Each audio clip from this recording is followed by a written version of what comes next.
Hello mga kamars, kapars, kumusta po kayo? For today's video po ay magigisa po ako ng ginisang upo sa giniling. Ayan po ang aking mga sangkap na gagamitin. Ayan, meron po ako sayote, giniling, kamatis, sibuyas, bawang, and then magic sarap at mantika. Ayan, naglagay na po ako ng mantika sa mainit na kawali. And then, inuna ko na pong igisa ang giniling. Yan. Kasi po medyo matagal-tagal din po siyang igisa. Kaya ayan, nung magisa ko na siya, sinet sa side ko lang po at niligay ko na po ang kamatis, bawang at sibuyas. Ayan. Hayaan lang po natin siyang mag-brownin. Halu-haluin lang din po natin. And a few minutes po nag-brown na siya. Kaya hinalo ko na po siya sa giniling. Ayan.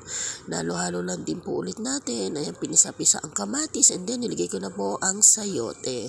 Ayan po, halu-haluin lamang po natin ang ating sayote.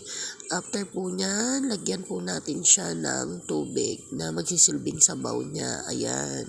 Gusto rin po kasi ng anak ko na medyo may sabaw yung kanyang ginisang sayote with kiniling. Favorite niya rin po kasi yan. And then, ayan, halo-halo lang po natin.